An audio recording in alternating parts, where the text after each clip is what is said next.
स्वर सुधा मंच पर प्रस्तुत है ज्ञानपीठ पुरस्कार से सम्मानित महादेवी वर्मा की कहानी अभागी स्त्री।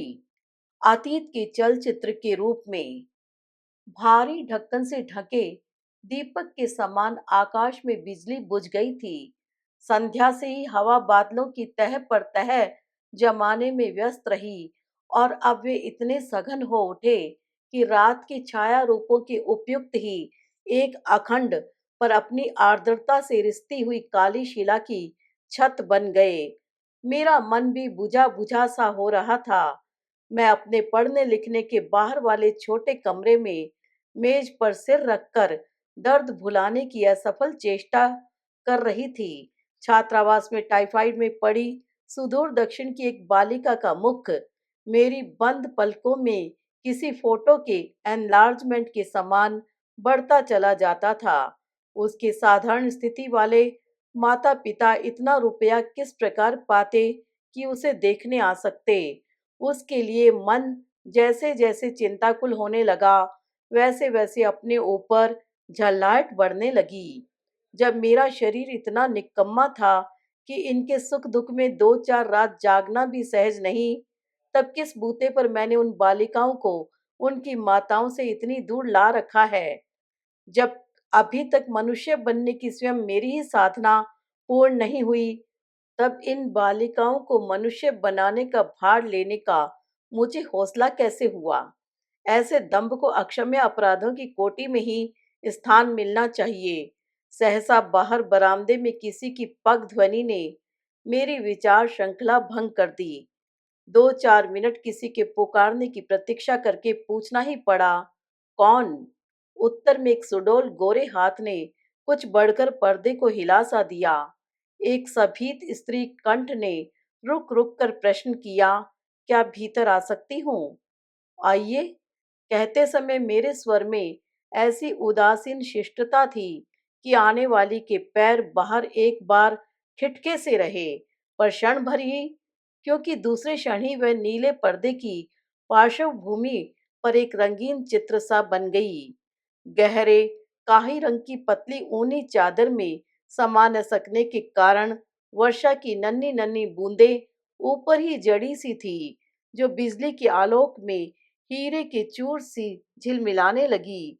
चादर उतारकर जब वह मेरी दृष्टि का अनुसरण करती हुई सामने की कुर्सी पर बैठ गई, तब मेरी कुछ विस्मय और कुछ जिज्ञासा भरी दृष्टि उस मुख की रेखा रेखा में न जाने किस शब्दहीन उत्तर की खोज में भटकने लगी।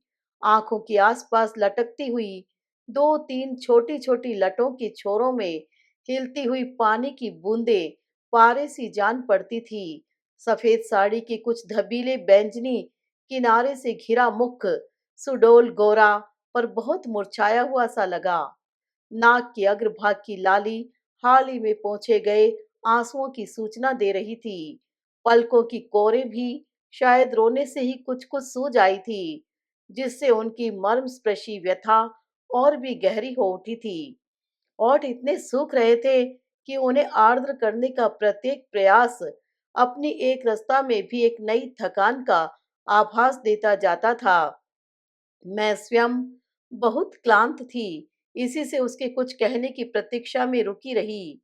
परंतु जब उसने अपना सिर और अधिक नीचा कर लिया और आंख से ढुलका हुआ एक आंसू उसकी गोद में गिरने से पहले प्रकाश में एक उजली रेखा सा चमक गया, तब मुझे ध्यान आया कि मेरे सामने बैठी हुई यह स्त्री न जाने कौन सी व्यथा मुझे सुनाने आई है।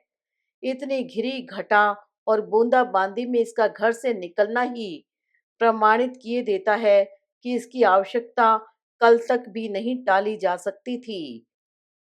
मैंने कुछ उनिंदे भाव से कोई असंख्य बार पूछा हुआ और अति परिचय से पुराना प्रश्न ही पूछ लिया होगा, परंतु मुझे कोई काम दीजिए में उत्तर पाकर मैं मानो जाग कर सतर्क हो बैठी। काम और योग्यता संबंधी प्रश्न आवश्यक होने पर भी उस स्थिति के लिए निष्ठुर जान पड़े। मेरी कठिनाई का समाधान उसने स्वयं ही कर दिया। वह हिंदी जानती है, गाना भी। कहने के पहले उसका संपूर्ण शरीर संकुचित हो उठा और कहने के उपरांत स्फीत होता जान पड़ा, मानो कोई कठिन काम समाप्त कर लिया हो। कथा और आगे बढ़ी। उनके पति 1.5 वर्ष से बीमार हैं। दवा दारू में सब कुछ स्वाहा हो चुका है। गहने के नाम से उसकी उंगली में 4 मासे भर सोने का एक छल्ला शेष है।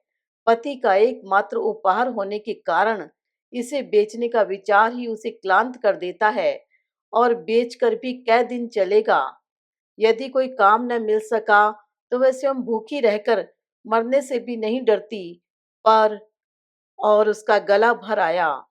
पलकों की कोर तक आए हुए आंसुओं को भी रोक लेने का उसे अभ्यास था। इसी से जिस वेग से उसका शरीर बेंत के समान कांप उठा था, उससे मात्रा में कुछ अधिक संयम ने आंखों की सजल निस्तब्धता को पिघलने नहीं दिया। सांत्वना सूचक कोई उपयुक्त शब्द मुझे खोजने पर भी नहीं मिल सका। और तब उसके माता पिता, सास ससुर आदि के संबंध में जिज्ञासा प्रकट कर मैं अपने आवेग को छिपाने लगी। स्त्री का संपूर्ण शरीर फिर पहले के समान ही संकुचित हो उठा। एक हल्की सी कंपन लिए हुए शब्दों ने मुझे चौंका सा दिया। ससुराल वाले रुष्ट हैं। वे उसे घर ले जाने को राजी नहीं और पति को अकेले जाना स्वीकार नहीं। विवाह के उपरांत माँ से उसका कोई संबंध नहीं रहा। उससे रुपया लेने से मृत्यु अच्छी है। इतनी टीका के उपरांत मैंने मूल तत्व का सूत्र पकड़ पाया। वह पतित कही जाने वाली माँ की पुत्री है और बिना समाज के प्रवेश पत्र के ही साध्वी स्त्रियों के मंदिर में प्रवेश करना चाहती थी। उसे पता नहीं कि समाज के पास वह जादू की छड़ी है जिससे छूकर वह जिस स्त्री को सती कह देती है, केवल वही सती होने का सौभाग्य प्राप्त कर सकती है। जिसे समाज ने एक बार कुल वधुओं की पंक्ति से बाहर खड़ा कर दिया, उसे जन्म जन्मांतर तक अपनी सभी भावी पीढ़ियों के साथ बाहर खड़ा करने को ही जीवन का सबसे बड़ा वरदान समझना चाहिए। और फिर समाज ने उन्हें क्या छोटा मोटा काम दिया है। भगवान के विराट रूप के समान ही मनुष्य के विराट रूप की अर्चना का अधिकार इन्हीं को प्राप्त करता है। परंतु जब यह अपनी दुर्बुद्धि से अनुशासन भंग कर देती हैं, तब इनका अपराध अक्षम्य हो उठता है। इन्हें जानना ही चाहिए कि जिसने ऊंचे स्वर्ग की सृष्टि की है, उसी ने नीचे पाताल की रचना भी की है। यदि पाताल के सब जीव जंतु स्वर्ग की ओर दौड़ पड़े तो सृष्टि एक दिन भी न चले। अपने इच्छानुसार ही जीवन को बदलकर यह समाज में जो एक अव्यवस्था उत्पन्न कर रही है, उसे रोकने के लिए इन्हें दंड देना आवश्यक ही नहीं, अनिवार्य होता है। नहीं तो समाज की इन पर कुछ ममता नहीं। भला किसी अपनी सृष्टि का मोह नहीं होता। समाज इन्हें न जाने कितने दीर्घ काल से, कितने ही उपायों के द्वारा समझाता आ रहा है कि यह माता, पुत्री, पत्नी आदि त्रिगुणात्मक उपाधियों से रहित जीवन मुक्त नारी मात्र है और इनकी इसी मुक्ति से समाज का कल्याण बंधा हुआ है। फिर भी यदि यह अपने गुरु कर्तव्य से च्युत होकर पत्नीत्व, मातृत्व आदि संबंधों को चुराती फिरे, तो समाज चुराई गई वस्तु पर इनका स्वतः स्वीकार करके क्या अपना विधान ही मिथ्या कर दे। पत्नीत्व की चोरी करने वाली वह अबोध स्त्री अवश्य ही समाज के जटिल नीति शास्त्र को समझने में असमर्थ रही। तभी तो उसकी जिज्ञासा भरी दृष्टि मेरे मुख पर स्थिर होकर मानो बड़े करुण भाव से बार बार पूछने लगी, क्या मैं पवित्र नहीं हूँ?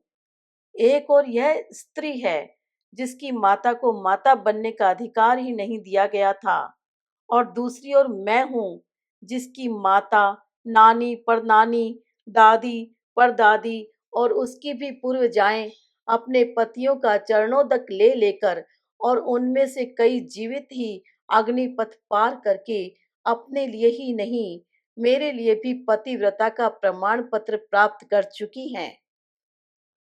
मैं अनेकों से पूजनीय माँ और आदरणीय बहन का संबोधन पाती रही हूँ, किंतु इसे कौन अभागा माँ बहन कहकर अपवित्र बनेगा? और वह जानना चाहती है अपने अपवित्र माने जाने का कारण। यह अपने विद्रोही पति के साथ सती ही क्यों न हो जावे, परंतु इसके रक्त के अणु अणु में व्याप्त मलिन संस्कार कैसे धुल सकेगा। स्वेच्छाचार से उत्पन्न यह पवित्रता की साधना उस शूद्र की तपस्या के समान ही बेचारे समाज की वर्ण व्यवस्था का नाश कर रही है, जिसका मस्तक काटने के लिए स्वयं मर्यादा पुरुषोत्तम दौड़ पड़े थे। उसे घर भेजने का प्रबंध कर मैं जब फाटक से लौटी, तब धरती और मेरे पैर लोहा चुंबक बन रहे थे। उस रात कितनी देर तक मैं इसी समस्या में उलझी रही, यह याद नहीं आता, पर कोई समाधान न निकल सका। अपने पति की प्रतिष्ठा के लिए और अपने आत्मसम्मान के लिए भी वह दान नहीं स्वीकार करेगी, और काम देने की बात स्मरण कर मेरे ओठों में एक व्यंग्य की हंसी आए बिना न रह सकी। वह क्या जाने कि उसकी उपस्थिति क्या क्या अनर्थ कर सकती है। फिर 2 दिन प्रयत्न करने पर भी जब उसका कहीं प्रबंध न हो सका, तब मैंने क्या किया, इसकी कथा मनोविज्ञान संबंधी मेरे अज्ञान को प्रकट करती है। कभी कोई ऐसा लेख नकल करने के लिए दे दिया जिसके प्रश्नों का कोई उपयोग ही शेष न रहा था। कभी कोई ऐसा पत्र लिखवा दिया जिससे रद्दी कागजों की टोकरी का ही गौरव बढ़ता था। पर जब उसकी दृष्टि संकोच के भार से और अधिक नत हो गई, कंठ और अधिक कुंठित जान पड़ने लगा, तब मैंने समझा कि उसने इस काम के अभिनय के भीतर तक देख लिया है। मुझे उसके काम की आवश्यकता नहीं। यह जब उसका रोम रोम जानने लगा, तब इस अभिनय को और चलाने का मेरा साहस भी समाप्त हो आया। फिर कुछ दिनों तक उसका कोई समाचार ही नहीं मिल सका। कदाचित पति का रोग अधिक भयंकर हो उठा होगा। इस बीच में केवल एक बार उसने सहायता की याचना की, जिससे मैंने समझ लिया कि मेरी सहानुभूति को सत्य रूप में ही उसने स्वीकार किया है। दिन के सप्ताह और सप्ताह के महीने बन जाने पर एक दिन उसकी किसी परिचित स्त्री से मुझे इस करुण कथा का जो उपसंहार ज्ञात हुआ, वह तो सुना सुनाया कहा जाएगा, पर उसने मेरे मर्म को जितना स्पर्श किया, उतना कोई और घटना नहीं कर सकी। उस अभागी स्त्री की इतनी एकांत साधना भी उसके पति को न बचा सकी। अंतिम क्षणों में पुत्र का मुख देखने जो पिता आए थे, उन्होंने अनाहार से दुर्बल, अनेक रातों से जागी हुई वधू की ओर भूल कर भी दृष्टिपात नहीं किया। कदाचित उनके मन में भी यही धारणा रही हो कि उसी अनाचारिणी के कारण उनके पुत्र को जीवन से हाथ धोना पड़ा है। पड़ोसियों से जब किसी ने आकर उसकी बेहोशी दूर की, तब सब उसके मृत पति को ले जा चुके थे। रात भर वह उसी प्रकार बैठी रही, परंतु सवेरे ससुर को जाने के लिए सामान ठीक करते देख उसकी चेतना लौटी। अंचल से आंखें पोंछकर जब उसने किवाड़ की ओट से प्रश्न किया, कै बजे चलना है, तो मानो ससुर देवता पर गाज गिरी। प्रथम आघात सहकर जब उनमें बोलने की शक्ति लौटी, तब उन्होंने भी क्रूरतम प्रहार किया। कहा, जो लेकर अपने घर से निकली थी, वही लेकर भल मनसाहत से अपनी माँ के पास लौट जाओ, नहीं तो तुम्हारे साथ हमें बुरी तरह पेश आना पड़ेगा। हमारे कुल में दाग लगाकर भी क्या तुम्हें संतोष नहीं हुआ? स्त्री ने क्रोध नहीं किया, मान अपमान का विचार नहीं किया। जिस घर पर उसका न्यायोचित अधिकार था, उसी में पग भर भूमि की भीख मांगने के लिए अंचल फैलाकर दीनता से कहा, घर में कई नौकर चाकर हैं, मेरे लिए 2 मुट्ठी आटा भारी न होगा, मैं भी आपकी सेवा करती हुई पड़ी रहूंगी। किंतु ससुर का उत्तर लज्जा को भी लज्जित कर देने वाला था। मुझ तक यह समाचार विलंब से पहुंच सका। खोज करने पर किसी ने बताया वह विधवा आश्रम चली गई है। किसी ने कहा वह माँ के पास लौट गई। धीरे धीरे समय जब उसकी स्मृति को फीका कर चुका था, तब अचानक एक मैले कुचैले लिफाफे ने फिर सब कुछ सजीव कर दिया। वह अच्छी है, मुझे नहीं भूली है, पर और कष्ट नहीं देना चाहती। सिलाई बुनाई आदि के द्वारा उसे कुछ मिल ही जाता है, जब नहीं मिलेगा तब मुझसे मांगने में उसे संकोच न होगा। और भी पूछा है, ऐसी स्त्रियों को जीविका के साधन सिखाने के लिए जो आश्रम में खोलना चाहती थी, उसे कब खोलूंगी? और मैं अपने मन से प्रश्न कर रही हूँ, क्या तुझे आज भी समाज द्वारा मिले भलाई बुराई के प्रमाण पत्रों पर विश्वास है?